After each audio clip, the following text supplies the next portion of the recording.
Muy bien. Y ahora, ¿me escuchan, chicos? Chicos, Sí, ¿me doctora. escuchan? Sí, doctora. ¿Pueden ver mi Sí, pantalla? también, doctora. Ya.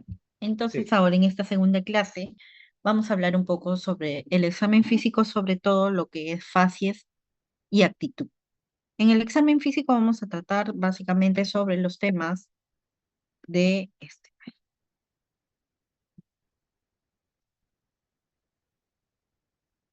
sobre los temas de eh, el examen físico, lo que es la inspección, la palpación, la percusión, la auscultación, que básicamente van a ser las técnicas exploratorias. Luego vamos a hablar de la fase y la actitud. Entonces, si ustedes observan estas imágenes, básicamente nos van a decir cuáles son los sentidos que van a respaldar o que van a ser utilizados para las diferentes técnicas exploratorias, que son cuatro fundamentales, ¿no? Que son la inspección, que va a estar apoyada en qué sentido, chicos. Chicos, en sentido de De la La vista. vista. la visión, muy bien. Una segunda técnica exploratoria que es la palpación y que su sentido base va a ser ¿cuál? El tacto. Exacto. Muy bien. Luego vamos a tener la percusión, que va a apoyarse ya en dos sentidos. ¿Cuáles son? Audición y tacto. Tacto de audición. Muy bien. Y una última que es la auscultación, que va a tener como base a qué sentido. La audición. Audición. Muy bien, chicos. Entonces, vamos a hablar un poquito de que cómo vamos a hacer el examen físico, ¿no? Esperar un ratito para admitir a sus colegas.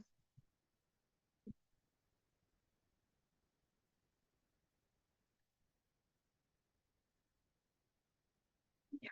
Entonces, vamos a ver cómo nosotros vamos a realizar este examen físico, y para eso nosotros necesitamos un medio que esté tranquilo, que el paciente esté tranquilo, que esté seguro, que se respete mucho su individualidad. Nos vamos a presentar y vamos a pedir, vamos a tener que tener una buena iluminación. Siempre debemos cotejar de que nuestros equipos que vamos a utilizar estén funcionando adecuadamente. Siempre hay que respetar la intimidad del paciente y su pudor. ¿Ya, chicos? Muy bien. Y el examen físico es realmente de todo el cuerpo, ¿no? Entonces, mayormente los pacientes deben estar solamente con una bata para poder hacerle el examen. Entonces, hablamos un poco de la inspección, que va a ser aquella en la que nosotros vamos a poder observar. Y vamos a observar, como ya habíamos hablado, el signo destacado, el estado de la gravedad de nuestro paciente. Vamos a mirar, vamos a utilizar nuestra medición y observar críticamente y analíticamente a nuestro paciente.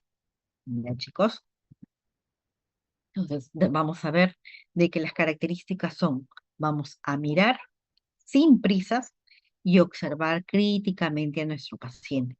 ¿Qué quiere decir? Que vamos a través de la visión vamos a ir obteniendo los datos de la estado de gravedad, la la pigmentación.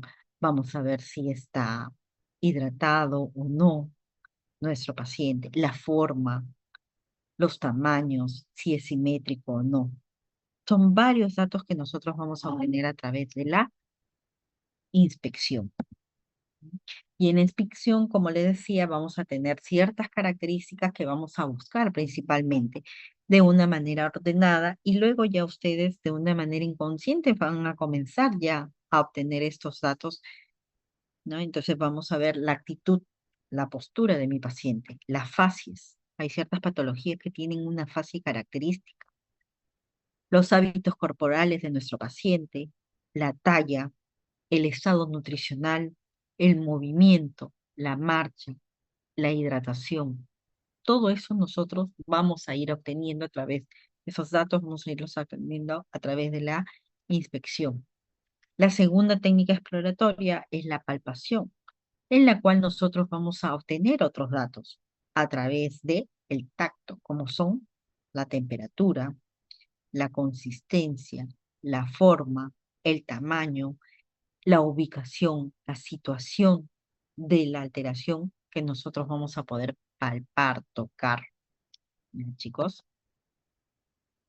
Siempre la manera de nosotros examinar y nuestra ubicación siempre es por el lado derecho. Hay ciertas acepciones que sí tienes que movilizarte al lado izquierdo y una de ellas es la palpación del vaso.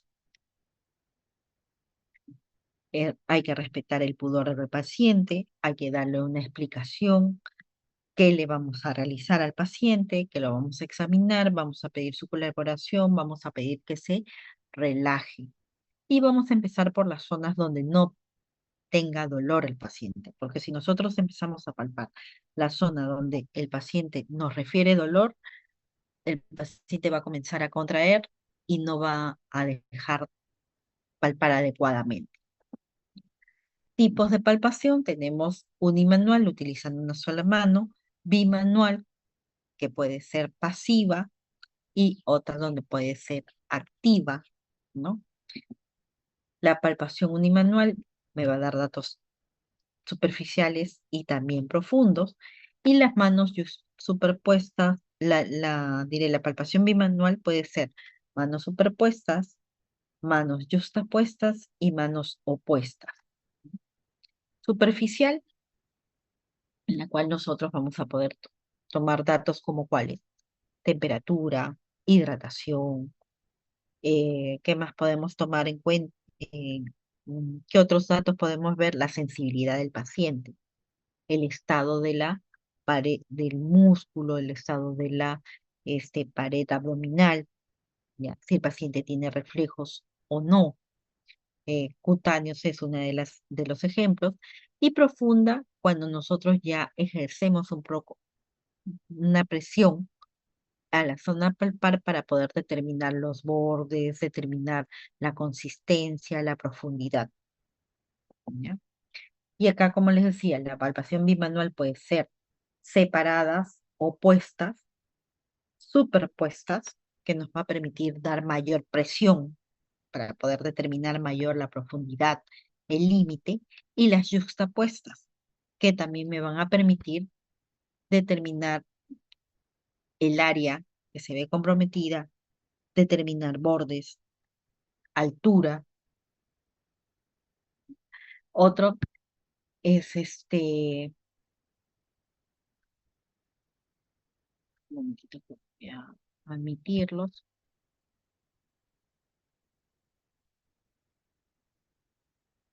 Doctora, ¿y si me hace mejor como coanfitrión a mí para admitirlos? ¿Cómo? ¿Y si me hace coanfitrión a mí para admitirlos a los chicos?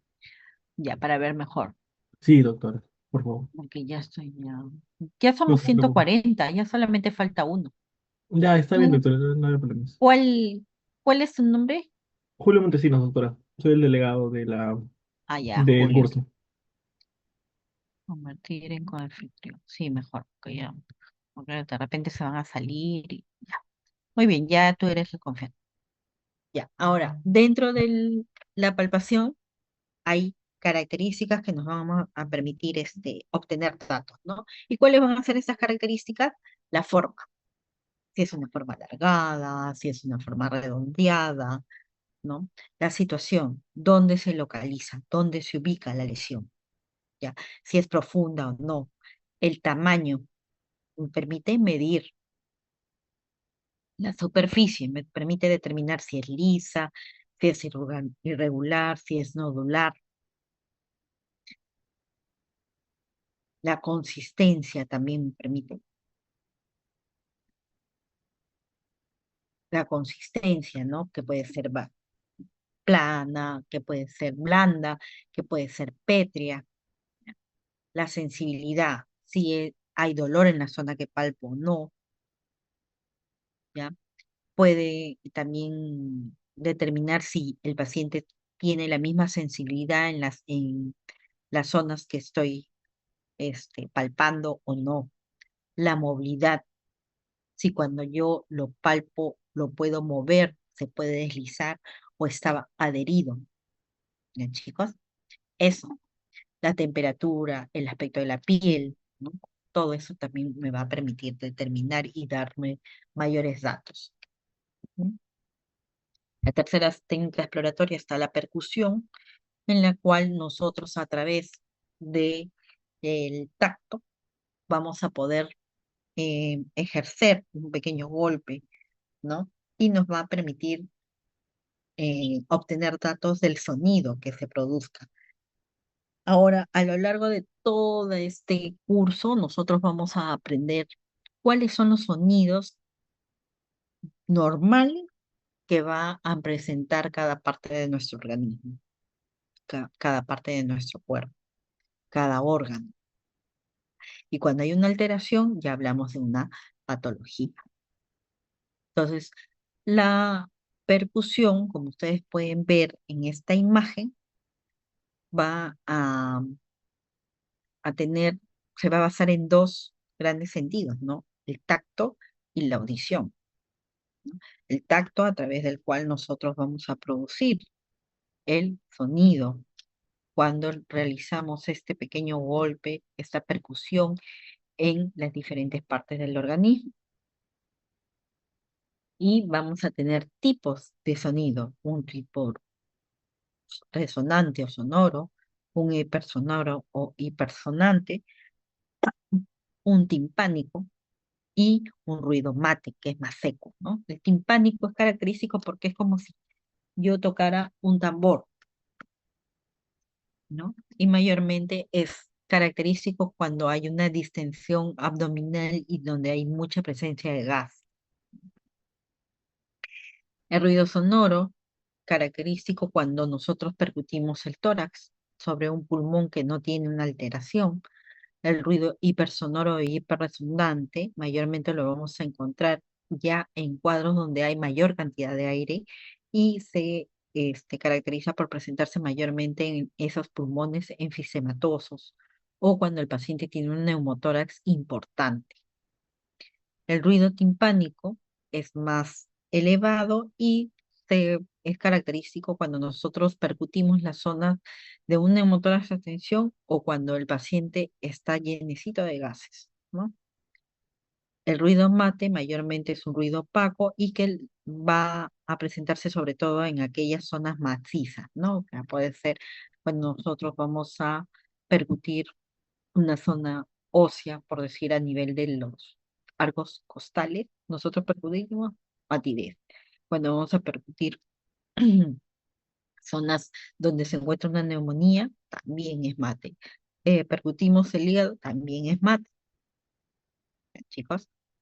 Entonces el timpanismo, siempre recuerden esta imagen, se caracteriza por asemejar mucho al sonido del tambor.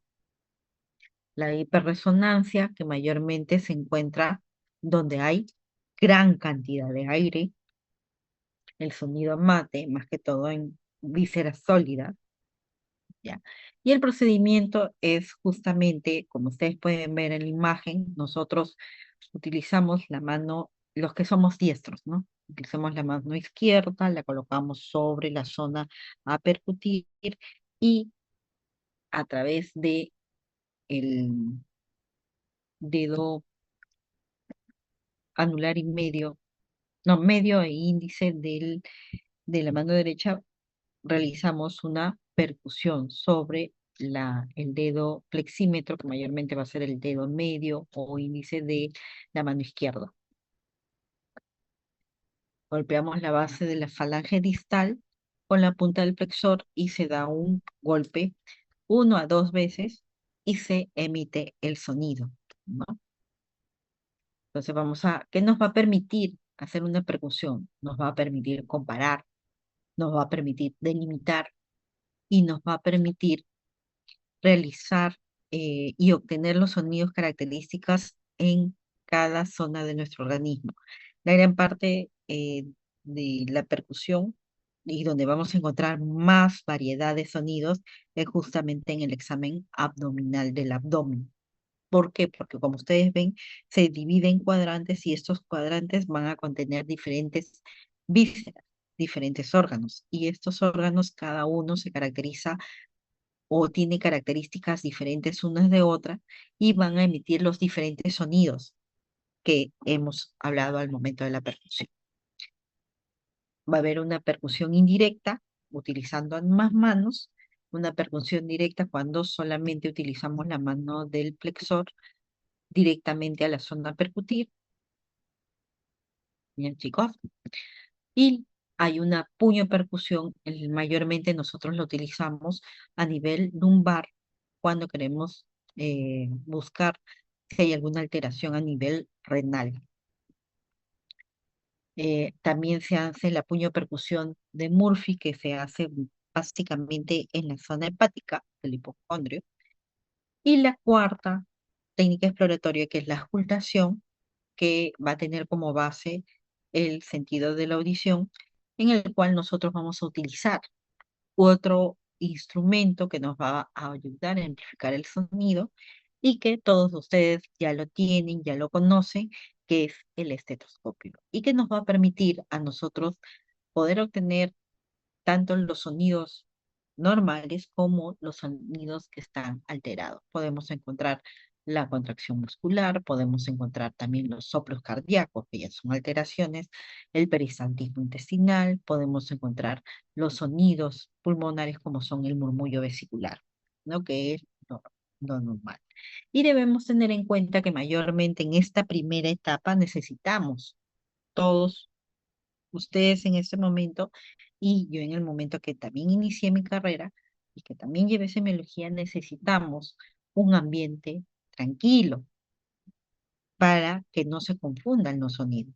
Luego ya con el tiempo ustedes van a ir obteniendo la facilidad de poder discernir, de identificar los sonidos ya en un medio donde hay mayor, ¿cómo se llama? Mayor,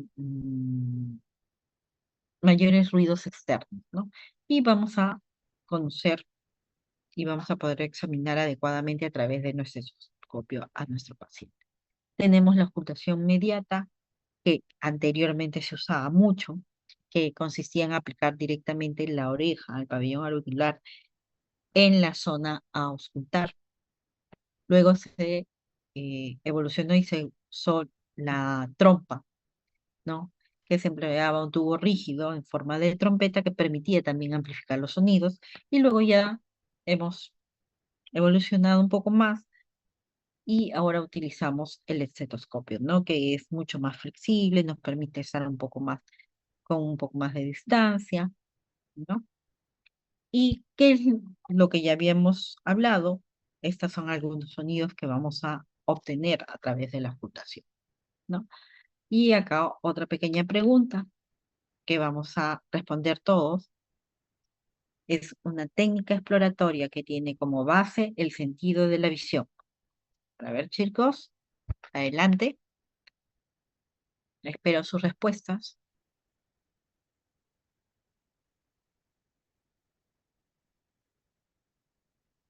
Unos 30 segundos, nada más vamos a hacer porque ya conocemos la dinámica.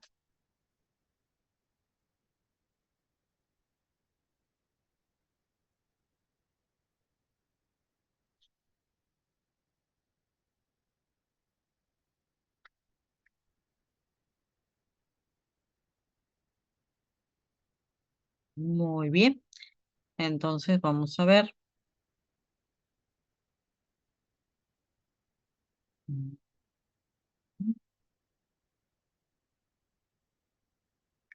Ya llegamos al minuto.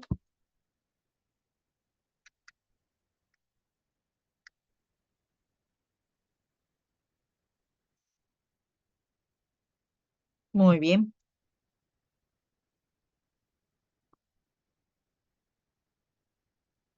Muy bien, chicos. Entonces vamos a continuar con la segunda parte de esta clase, que es el tema de facies y actitud. En facies, ¿qué es para nosotros la fascia?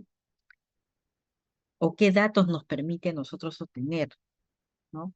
Y la facies es el conjunto básicamente de rasgos fisionómicos que van a permitir, mediante una impresión de conjunto y sin razonamiento alguno, vamos a reconocer una patología caracterizada por esa fase, por esos cambios o esos rasgos fisionómicos, ¿no? Entonces nosotros vemos acá, por decir, esta fase es donde vemos que el globo ocular está muy aumentado de tamaño, característico del hipertiroidismo, ¿no?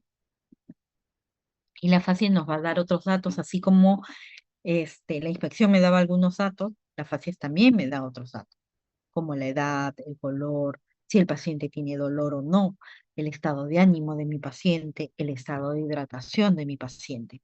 Y vamos a encontrar algunas de las fases características y que se veía antes muy comúnmente, como es la facies mitrálica, que se caracteriza porque mi paciente va a presentar pómulos violáceos, una ligera cianosis de los labios, de la nariz y del pabellón auricular. La fase parkinsoniana característica, ¿no? En la cual el paciente tiene una inexpresión de la cara. Mayormente tiene una mirada fija, no tiene parpadeo, no tiene mímica, ¿no? Y se va a caracterizar porque tiene un aumento de la grasa a nivel de la cara. Y característicamente va a tener una boca entreabierta con presencia, por ende, de la cialorrea, ¿no? Esa es la característica. Después otra de las características es la fase del síndrome de Claude-Bernard-Horner, en la cual vemos una simetría de ambos ojos. Vamos a ver una disminución de la hendidura palpebral, el enoftalmo, sobre todo en la zona del lado paralizado, ¿no? Y vamos a ver una congestión conjuntival, ¿no? Y vamos a ver miosis. ¿Qué quiere decir? De que la pupila, a comparación del otro globo ocular, va a estar más disminuida, ¿no? Luego tenemos la fase por parálisis facial periférica, en la cual nosotros vamos a ver qué cosa. ¿Qué es lo que vemos acá, chicos? ¿Mm? ¿Qué es lo que podemos ver? Una hemiatrofia fácil. Vamos a ver pérdida de las arrugas en la frente. ¿Cuál es el lado paralizado, chicos? ¿Cuál es el lado que tiene la alteración? Va a haber aumento de la hendidura palpebral, que quiere decir de que el paciente no va a poder cerrar en el párpado. Va a haber epífora o desviación del ojo y de la comisura labial hacia abajo o hacia arriba. ¿Bien, chicos? Va a ser hacia arriba en el lado no afectado, pero en el lado afectado hacia abajo porque está paralítico, está paralizado. El lado que se ve comprometido en este caso es, si yo lo miro de frente, va a ser el derecho, ¿no? Pero si lo miro desde el lado de ustedes, va a ser el izquierdo. Esa es la característica de la parálisis facial. Facies adenoidea, que se ve muy comúnmente en los niños, es aquel paciente respirador vocal que tiene boca entreabierta, cara un poco alargada, una mirada un poco adormecida, porque estos pacientes no suelen dormir adecuadamente, pómulos un poco aplanados, nariz y labio superior sufren sobre todo una hipertrofia, porque el paciente quiere respirar pero no puede, porque tiene una alteración, ¿ya? Por la obstrucción o aumento de las adenoides. Luego tenemos la facies mediastínica, donde la cual nosotros vamos a ver a mi paciente con una cara abotagada y cianótica, una ingurgitación de las venas del cuello y de la cabeza, ¿ya? Y mayormente es característico de estos pacientes que van a tener una ingurgitación de las venas del cuello, mayormente es unilateral, y se va a presentar por obstrucción de la vena cava superior. Y se comienza a ver acá un aumento de la circulación este, torácica de la zona afectada. Luego, característicamente, que creo que la mayoría de ustedes han visto, una coloración amarillenta tanto en la cara como en las escleras, que es la facies ictérica. Luego tenemos la fase acromegálica, en la cual nosotros vamos a observar que el paciente va a presentar unos rasgos más toscos y que van a presentar en muchos casos un aumento de la nariz, de la pirámide nasal, del maxilar inferior y de los arcos superciliares y cigomáticos, del labio, de la lengua, como pueden observar ustedes acá. Los labios, como crecen. Las cejas se vuelven mucho más pobladas y suelen unirse en la parte interna. Luego tenemos la fase hipertiroidea, que ya la habíamos visto en las primeras imágenes, en la cual nuestra paciente va a tener una mirada fija, una rigidez en la expresión, un exoftalmo que pareciera que el globo ocular ha crecido y se ha protruido, y cambios vasomotores en la piel de la cara, justamente porque hay un hipermetabolismo, ¿no? Entonces, y esto se da básicamente no porque crezca el ojo, sino porque las estructuras posteriores empujan el globo ocular hacia afuera. Luego tenemos la facies hipotiroidea o mixedematosa, ¿no? Como ustedes pueden ver, que se caracteriza por ser una cara más redondeada, la piel va a ser seca a comparación de la hipertiroidea, que es más brillante, más hidratada. Se va a ver un edema periorbitario y se va a caracterizar porque mayormente estos pacientes suelen tener una mirada un poco triste, ¿no? Las facies de Cushing, que es la cara de luna llena, abotagada y que tiene una gran papada, el cuello de toro y cianosis, va a caracterizarse porque esta piel va a ser delgada y muchas veces puede presentar estrías cutáneas. Va a tener también un mayor incremento de acné y no necesariamente porque el paciente sea un paciente adolescente, ¿no? La facies virilizante, que mayormente se presenta en las mujeres, porque se caracteriza de presencia de vello en zonas donde no debería de presentar la mujer, que son en la zona de las patillas, en el labio, en la zona del mentón y en el pecho. Normalmente las mujeres no presentamos. Entonces se llama se le determina como una facies virilizante. La facies febril, característico, todos ustedes han visto pacientes con fiebre que tienen ojos brillantes y un poco rubicundos sus pómulos. Y muchas veces, a pesar de que está así el paciente, tiene una cara pálida, ¿no? La fases de los pacientes con trisomía 21, que es característica, todos nosotros lo hemos visto, que se caracteriza por presentar ojos oblicuos, tienen mayormente microcefalia, unos labios grandes, tiene una gran macroglosia, tiene hipertelorismo y epicanto. Chicos, la facies dolorosa característica también en los pacientes, todos hemos visto pacientes con facies dolorosa, que se caracteriza por presentar rasgos desencajados, mirada vaga por hipotonía, sudoración, ceño fruncido, expresión de angustia y midriasis en algunos casos, ¿no? La facies caquética, que también han visto, que se caracteriza porque el paciente presenta palidez y unos relieves óseos bien marcados, ¿no? Sobre todo en la zona malar, expresión triste y cansada con un tinte pardo grisáceo, ¿no? Es característico. Muy bien, chicos. Y ahora como para hablar un poquito y ver cómo hemos mejorado, para ver, vamos a ver. La facies que se caracteriza por presentar cara de luna llena es...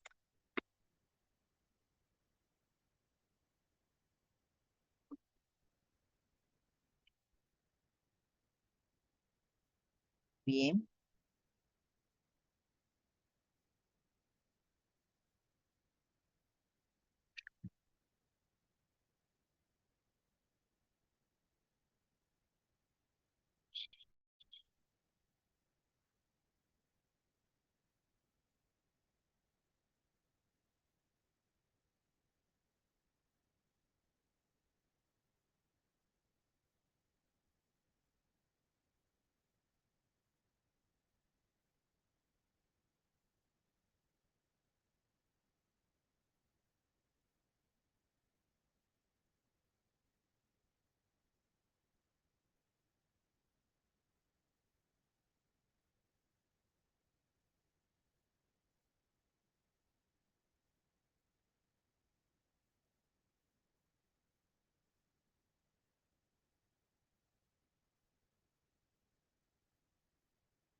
Muy bien, chicos.